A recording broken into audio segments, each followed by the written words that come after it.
The tweets are in. Dawn of the designer baby.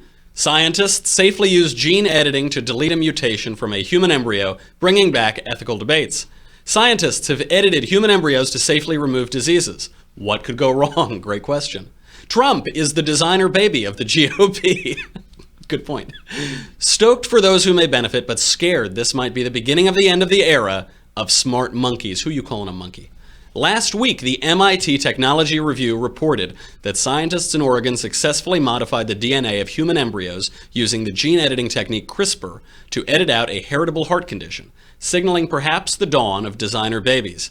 Start saving your pennies, or you might wind up with one of those outdated, imperfect babies.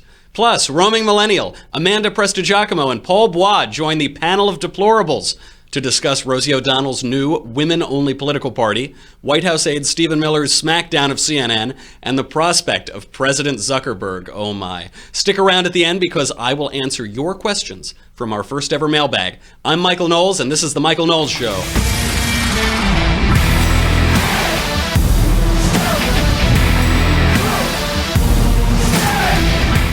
Now, this is a major news story that scientists have now successfully edited the human genome and deleted a mutation for a heart disorder, which is called hypertrophic cardiomyopathy. Luckily, we at the Michael Knowles Show, we have so many great live feeds. We have a live feed from the laboratory where this advance occurred. Can we cut to it? Genetics. What can it mean? The ability to perfect the physical and mental characteristics of every unborn child. To choose the genes.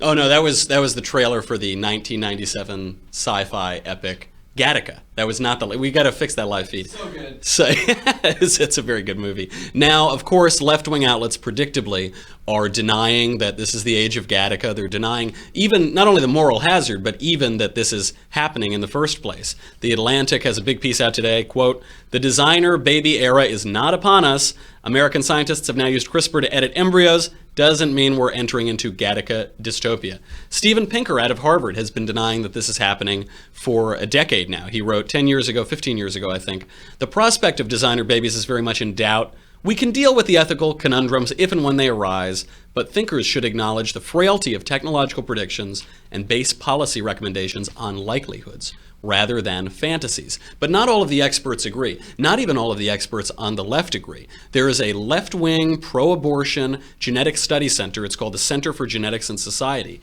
And they're firmly against this. They're saying that what's being reported as research here is deeply misleading and, quote, "there's no need to manipulate the genes of children to remove the risk of disease." So in this debate, it's very confusing. Let's turn to the foremost expert we have in channeling scientific technology to perfect human nature.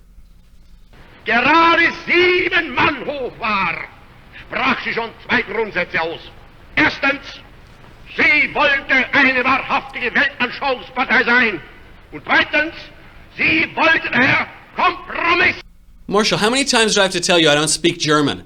I'm sorry. No, we don't all speak German, okay? Oh, okay. Now, we're lucky that we also have an English-speaking analyst. I guess we'll have to listen to him on this. It's an expert out of the University of Chicago, Leon Kass. He's a brilliant humanist. He was also the chairman of President Bush's Presidential Council on Bioethical Inquiry. And he breaks down this issue a little more in depth for those of us who don't speak Nazi. Most of us cheerfully believe that we can both enjoy the promise and escape the perils of the coming biotechnological age. Most of us also believe that there is little connection between the promise and the peril, or between the humanistic aspirations that fuel the scientific enterprise and the deadly or dehumanizing uses to which new technologies might perversely be put. But a powerful challenge to our complacent opinion is provided by an important exhibit prepared by the United States Holocaust Museum entitled "Deadly Medicine: Creating the Master Race." This exhibit documents the abominable uses that the Nazis made of science and medicine. But even more relevant for us, it also presents the scientific outlook on life and the aspiration to human perfectibility that the Nazis inherited and exploited, an outlook and an aspiration that dwell robustly in American cultural life today. So who said it better, Michael? Yeah, well, I certainly understood it better from Leon Kass, and I think that's why I'm always reluctant to make comparisons to the Nazis, but I don't think it's out of place here, because this is a disturbing trend that's happened for a while, but it is a break from Western civilization, the quest to perfect human nature scientifically and not merely socially. It was put, I don't remember who put it this way, but it was put that previously in Western civilization, we had a God-made man who saved us from sin through his suffering. And now we have man-made God who is saving us himself from the sin of suffering. That is a really radically different way of approaching our lives and approaching the world. And it raises a number of ethical questions that we have not even come close to answering yet. And probably we should answer before we start creating these supermen, these little super babies. Will designer babies create radical inequality? If we are already selecting out through abortion the people who have mental illnesses or who are mentally retarded while they're still in the womb. The number of people with Down syndrome has decreased dramatically because people are selecting against it.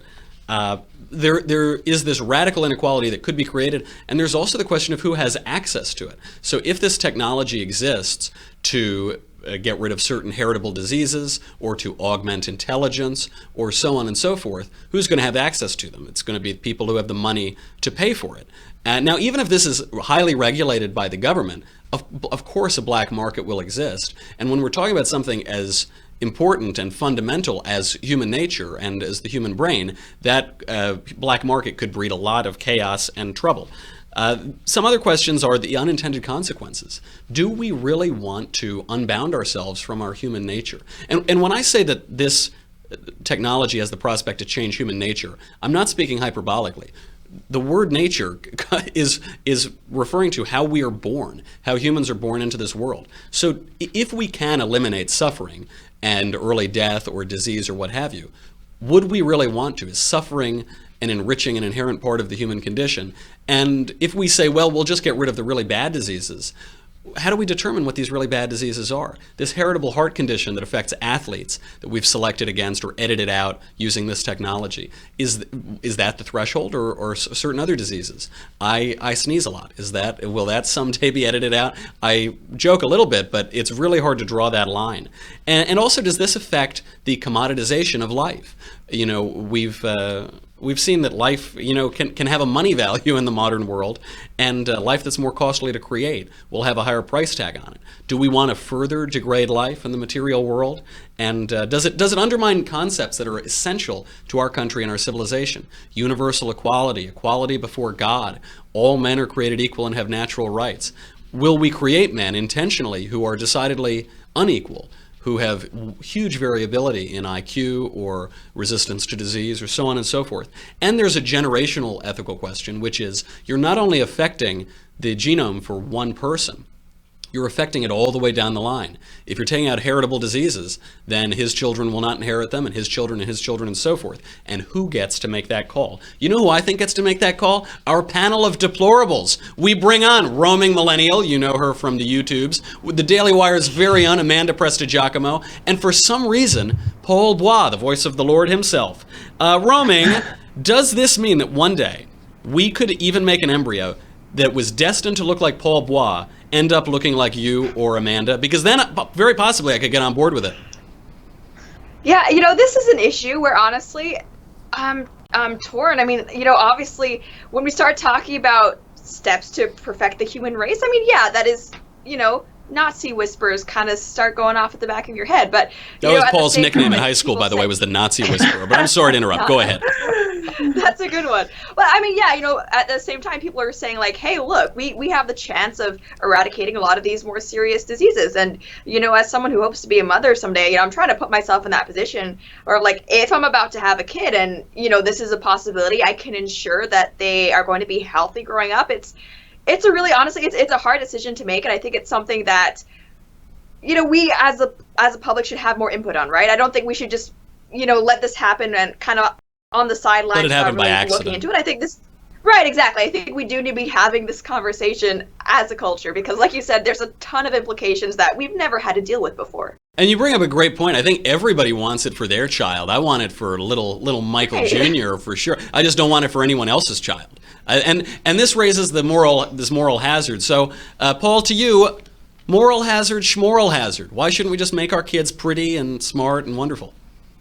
I mean, well, we can go on all day about what kind of world this opens up. I think the movie Gattaca really successfully explored the kind of caste system that would develop with genetically enhanced human beings.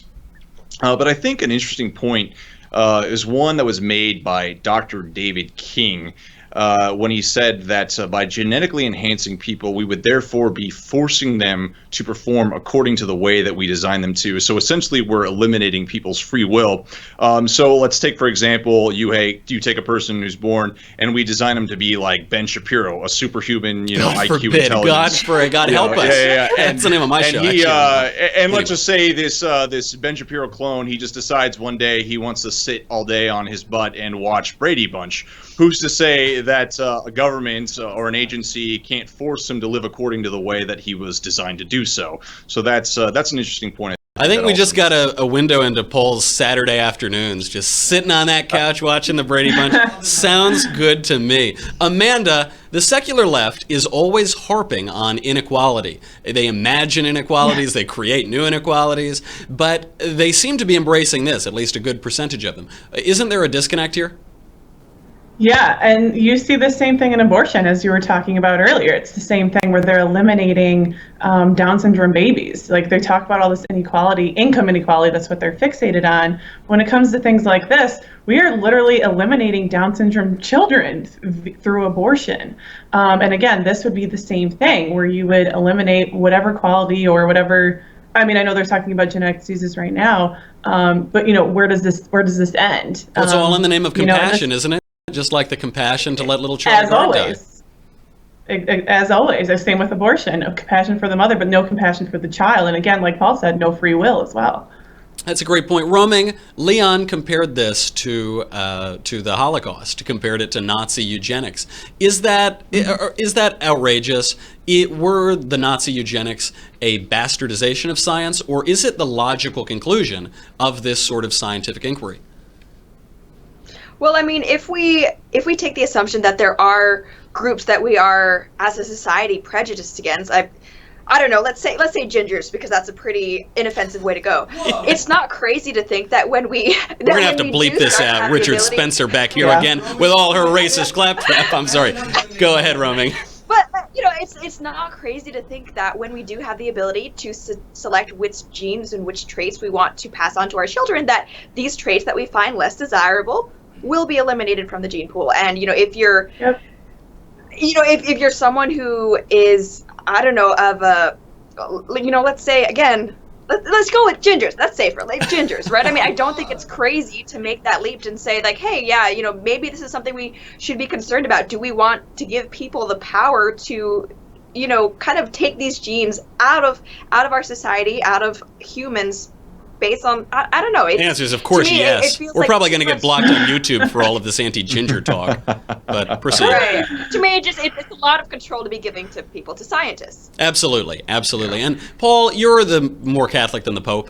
Would you say that people here are looking now towards science for their salvation? Questions that they might have prayed for or accepted suffering with acceptance and patience, they're now looking for science to fix. Is there something wrong with this? Is it going on? What do we do about it?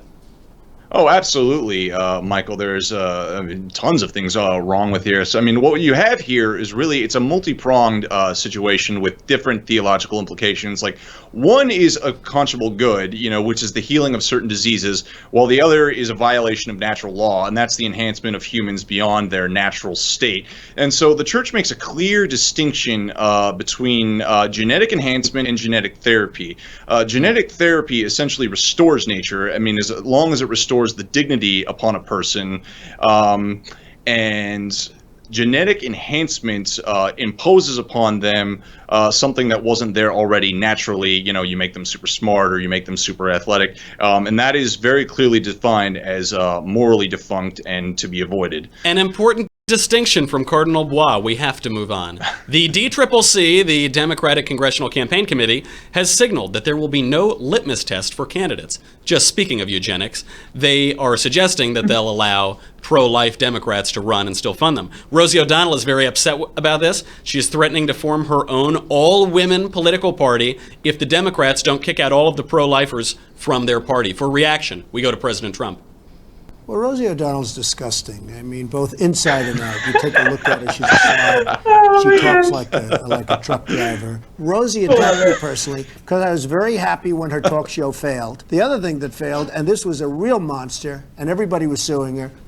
Maybe her party will fail too. Amanda, it seems fair to say that Rosie O'Donnell will never need an abortion. Why does she care about this so much? Yeah, first of all, I'm glad that she's speaking up and coming to the forefront of the Democratic Party as much as we can get her out there. I'm cool with it. She makes Lena Dunham look sufferable, so I'm okay with Rosie being as loud as she can. She's always loud, so it's a given. That's true. Well, it's just so funny though, because this is the Democratic Party. This is what they're up against right now. They're trying to move to the center because they know they keep getting their butt kicked and they want to win those voters that Trump won, that white working class. And they're not being allowed to because of crazies like Rosie who have taken over their party and pull them to the left. I mean, they're just saying we're going to be open to the idea of someone who's not pro-sacrament abortion, and they're losing their minds. She wants to start a whole new party of just women. By the way, women are not monolithic. They're not all pro-abortion. So, I mean, I think it's 40% of women aren't for abortion. That's right. Almost half of women are pro-life. They don't support abortion. And the numbers get even more interesting when you break it down by second trimester, late abortion, what have you. Oh, exactly. Pauls, is Amanda right? Is the DCCC signaling that it should back away from the sacramental view of abortion? It might not play in Peoria? Yeah, I think they realize that it's been hazardous to them in the long run. I mean, this is a litmus test that was actually imposed upon by the Clintons. The last major pro-life Democratic figure was Governor Robert Casey, who was disinvited to speak at the DNC in 1992 because of his pro-life views. And I think that after the election of Trump and the fall of the Rust Belt and the Midwestern states sort of going into the Republican Party, I think they see a serious problem on their hands. And there are a lot of pro-life people that I know personally and out there voicing themselves who identify politically with the Democratic Party, but they just are very, very uncomfortable with their pro-abortion views. So I think it's starting to hit them. It also seems like a bad strategy to keep killing the next generation of your political activists. That can't last for very long. Roaming. That's why they open borders. Yeah, that is why they need open borders. Exactly. Yes. Yeah. Roaming, if Rosie starts an all-women political party, will you be its nominee for president? And if so, what will be your first acts in office? Well, absolutely, I would, join the party and want to be head of that movement because, as we all know, the only thing women care about as voters is abortion. That's right. Obviously, just throw abortions at us, we will come a-running.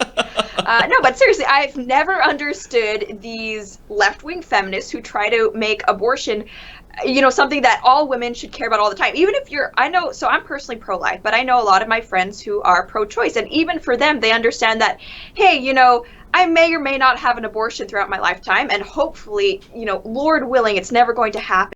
But you know what I do every day? I do go to work every day. I do pay taxes every day. I do live in a society that is influenced by immigration every day. Maybe those are more important to me. And when it comes to abortion, I've actually been shamed as a woman for actually saying that, I'm pro-life, but I don't know if it's necessarily something I would, withdraw support from for a candidate if they came out in a different position. I've been shamed by pro-life women for not caring, pro-choice women for not caring enough about this topic. I shame you too. For shame, Roaming. For shame. Right. But I mean, shouldn't the point of abortions be, even if you're for them to, have as little of them as possible? So Rosie O'Donnell just seems one of those people who, the sort of shout your abortion type of feminist who's trying to, glorify it, make everyone wants one, just abortions, on the street corner, and I just don't get it. Lena Dunham said she's sorry she hasn't had an abortion because she can't be a good ally for the pro-choice movement. And there is this conflation too of abortion with women's health. So all of women's health is abortion. I think someone else said it, but when you call up your grandmother and you say, "Hey, Grandma, how you doing?" So, well, my hip hurts and I don't walk as well, but at least I still have my right to have an abortion. At least I still have that. That's not what I hear from my grandma. Okay, you know what? Yeah. We have to say goodbye to Facebook and YouTube. You can keep watching all of these great panelists, but only if you're not so cheap. You have to go to thedailywire.com and subscribe. It's only $10 a month, $100 a year. Plus you get the Leftist Tears tumbler. The very famous Leftist Tears tumbler keeps your leftist tears hot or cold, always salty. I will say I used my Leftist Tears tumbler the other day. I had iced coffee in the morning. No joke, I brought it in at 7 a.m. or something like that. By the time I left at 6 p.m. in a hot office, it still had 2 ice cubes in it. It is a really good tumbler, perfect for such a precious commodity as leftist tears. Go there right now, dailywire.com. We'll see you to talk about the news and the mailbag.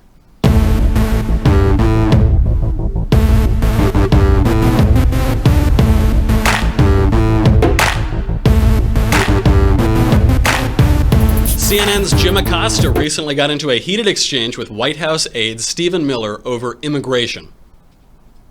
The Statue of Liberty says, "Give me your tired, your poor, your huddled masses, yearning to breathe free." Doesn't say anything about speaking English or being able to be a computer programmer. Aren't you trying to change what it means to be an immigrant coming into this country if you're telling them you have to speak English? Can't people learn how to speak English when they get here? Well, first of all, right now, it's a requirement that to be naturalized, you have to speak English. So the notion that speaking English wouldn't be a part of our immigration systems would be actually very ahistorical. Secondly, I don't want to get off into a whole thing about history here, but the Statue of Liberty is a symbol of liberty enlightening the world. It's a symbol of American liberty lighting the world. The poem that you're referring to that was added later is not actually part of the original Statue of Liberty. They're not always going to be highly skilled. They're not always going to be... Jim, I appreciate your speech. Jim, I appreciate your speech, so let's talk about this. Jim, let's talk about this. In 1970, when we let in 300,000 people a year, was that violating or not violating the Statue of Liberty law of the land? In the 1990s, when it was 500,000 a year, was it violating or not violating the Statue of Liberty law of the land? Brutal. It goes on like that for about 7 minutes. I actually couldn't cut it anymore. Paul, I'm not familiar with international law, but did Stephen Miller technically commit a war crime in his smackdown of CNN? Oh, lock him up, Michael. Lock him up. Lock him up. He triggered me.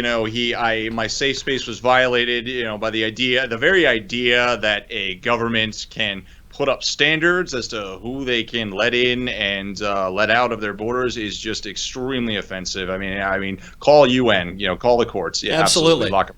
Roaming, this issue, illegal immigration has been a major issue for the last 10, 15 years, and they've even accused those who want to limit illegal immigration of bigotry. But the issue of limiting legal immigration hasn't really been discussed very much since maybe the 90s, maybe the early 90s.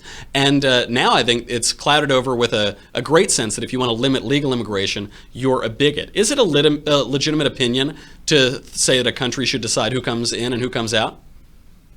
Legitimate opinion is such a broad term, right? I think it's not a racist opinion. That is what I'm asking. Is it racist? Is it bigoted to say we don't want as many people from this country? We want more people from this country and more people with these degrees. Absolutely not. And actually, I'm an immigrant myself. I went to the U.S. as an international student for college. After that, student visa. After that, I got my OPT visa. Then I did the long, arduous, and expensive process of applying for a green card. I've been through the system. And so, what really bothers me is when people try to make it seem like caring about immigration and wanting more skilled immigrants is somehow like racist or anti-immigrant. It is neither of those things. And I think, immigrants who actually want the best for the United States and want to be, economic benefits to the United States, they should understand that, hey, this is a country where, welfare is already high. The number of unskilled laborers is already perhaps higher than the number of jobs for them. So, do we want to bring in more people who are going to compete with the most economically vulnerable people in the society? And, the answer is no. And what's so funny is that the people who are who are against any sort of skills or means testing for immigration, what they're actually in favor for is bringing in people who are going to, again, compete with people who are the most vulnerable in American society. So, if you actually care about the American poor, this is a great policy. That's right. Want skills testing. If it were all roaming millennials coming across that Mexican border, I think we would all be Democrats. Is that fair to say? I think that's fair to say. Amanda, a CNN reporter says that the poem that he references is at the Statue of Liberty, but CNN is fake news. So is it possible that there's no poem at all? That's probably actually right, but I was unaware that poetry was U.S. law. So whenever that happened, like I wish I knew that during the Obama years. I can write some poetry, but it's unbelievable. First of all, Miller for president, Stephen Miller for president. He's tremendous. He is tremendous. He's my favorite guy in that administration. Oh. Just so smart, annihilated Acosta. And this brings up one other point that's kind of not that relevant, but there should not be cameras in these press briefings because this is what happens. This is just more confirmation that we should get those cameras out. The grandstanding, showboating, absolutely. It's ridiculous. But as opposed to, just with regard to policy, this is actually really good policy. And this has to do with green cards. So all like the agricultural stuff they're talking about is like a different. It's not even with this policy, so I don't even know if he understands what he's talking about. And when it comes to speaking English, it's on a point system. So if you don't speak English, you can still get in. You just don't get that point. So he's just wrong on so many levels. He must have gotten lost in that beautiful, beautiful poetry. Sorry, go ahead. Is he even pretending to be a reporter and objective at all at this point? Because you are literally an open border advocate at this point, right? You're arguing that they shouldn't need to speak English. Like, what? How is that journalism? How is that reporting? It's funny. I spent an afternoon one time with Jim Acosta. He came up to Yale because he was covering a campaign that we were running there. And he wasn't like this. He was actually just kind of a TV newsman. He didn't seem to care at all about politics. I would say a little bit like that Will Ferrell version of an anchorman in that movie. And now he's the biggest political activist in the world. Who knows what Trump derangement syndrome must be. He got a taste of fame. That's right. Speaking of the presidential politics and endless immigration, Mark Zuckerberg, the CEO of Facebook, has hired Joel Benenson, a Democratic pollster and the chief strategist for Hillary 2016, to fuel rumors that Zuck will run for president. Roaming, if Mark Zuckerberg is so smart, why would he hire the strategist of the worst campaign ever? Well, you know what? I believe in multiple intelligences, right? I think he's probably, gifted programmer, stuff like that. I think if The Social Network or whatever that movie was taught us anything, it's that he may not be the best read on people. That's a very diplomatic way of putting it. Amanda. Yeah, he may, Sorry, go ahead. Gender may not be on a spectrum, but there's a good chance he might be. And, just like the decisions he's made about this, I think we found the Zuck 2016 slogan. That's the bumper sticker slogan. Amanda, what do you think we can look forward to in a Zuckerberg administration? There won't be one. Hillary Clinton is more charismatic than Mark Zuckerberg. A rock has a better personality than Mark Zuckerberg. It's going to be tough for him to win anything. He does have a ton of money and a ton of power. I understand that. But he has a ton of data too. He knows everything about us. Yeah, that's why it'd be terrifying if he actually did win. But I think, luckily, we can bank on his terrible personality and his zero charisma that he's not going to go anywhere. And then he's relying on Hillary people. Has he not read Shattered? Did he not know who won the election? Who knew Big Brother would be so dweeby? Probably everybody, I guess. Paul, could Zuckerberg defeat Trump? Does he stand a chance or no? No way. No way. It's pretty much just he represents everything that Hillary represents in many ways. He's a Silicon Valley elitist. He has no relationship whatsoever to people in the Midwest, or especially Donald Trump's working class base. No, I think he'd get creamed in an election. I almost think he'd probably lose in an even bigger landslide than Hillary. You heard it here first. Vox Dei, Vox Populi. Paul Bois has settled it. All right, you get out of here. It's been great to have you. Amanda Prestigiacomo, Roaming Millennial, and Paul Bois. Now, for the first time ever, we're going to do the Michael Knowles Show mailbag. This is great. Okay, so some of these came in tweets because we didn't have it set up on the website yet, so they'll be kind of quick. From Joel. What are staff meetings like when a papist, a Jew, and a Protestant all have their own podcasts? I don't know, but we have them in a bar. It's a lame joke. Adrian says, can you give me some tips for the SAT? I'm assuming you had a near perfect score. Thank you very much for the compliment. I can give you some, it's kind of funny. So now the SAT is 2 parts, math and verbal, and it used to be 2 parts, math and verbal, but when I took it for like 5 minutes, they had a 3rd part.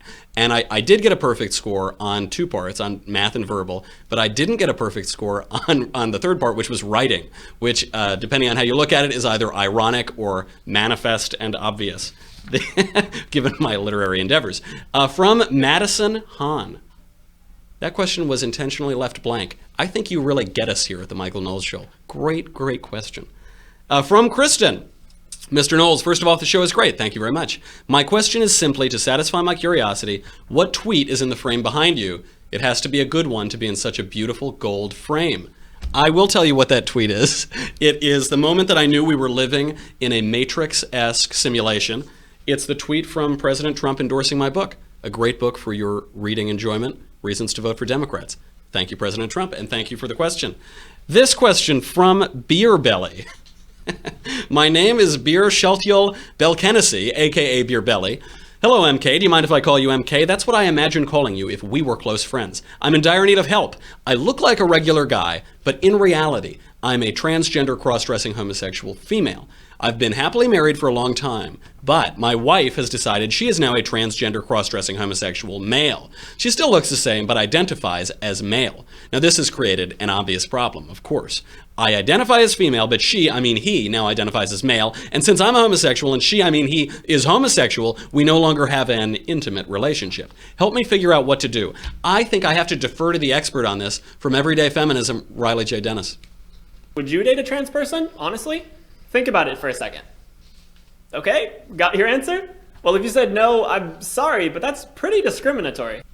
Get over your bigotry, Beer Belly. Disgusting. I can't believe these people listen to our show. Dear Mikeliest of Knowles, from Mark. I'm curious about my any general dating and relationship advice you have. Also, did you win over your fiance's love before or after you became world famous as one of the greatest authors of all time?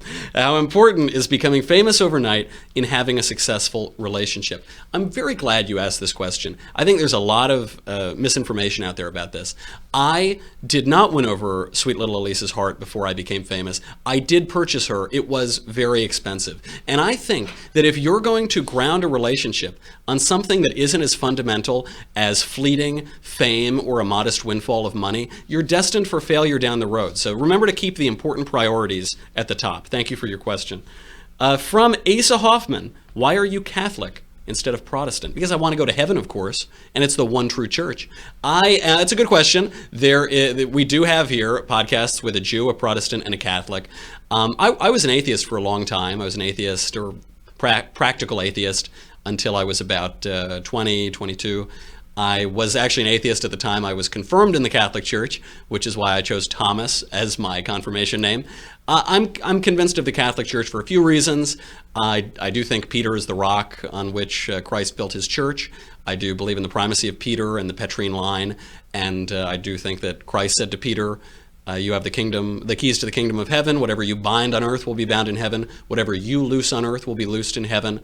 The apostles would replace themselves, and I do believe in a clergy in the church.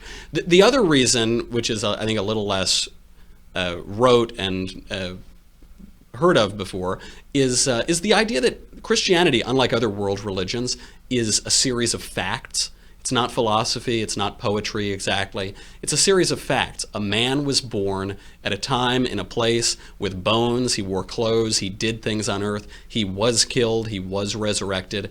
And so it seems he had specific apostles. It wasn't a sort of simply generalized, ethereal spirit that he loosed on the world. He does talk to real people in real time. And so it seems perfectly reasonable to me that that Messiah and that Lord would have a real church with real buildings and real artwork on the walls and a real clergy that administers it. So that's one of the reasons, and we can talk more about religion later on. That is all of the mailbag questions. That brings us to the final thought. The leftist project for centuries has sought to perfect human nature, and each social experiment to that end has failed and left varying degrees of misery in its wake. Scientific experiments to achieve that goal may prove more effective, but by no means any more desirable. Winston Churchill warned of another scheme to craft the master race, that we might sink into the abyss of a new dark age, made more sinister and perhaps more protracted by the lights of perverted science. Perhaps we should take a moment to unpervert our philosophy and culture before we embrace a science with the potential to destroy our humanity itself. I'm Michael Knowles. This is the Michael Knowles Show. No more shows this week. Tune back in Monday, and we'll see you then.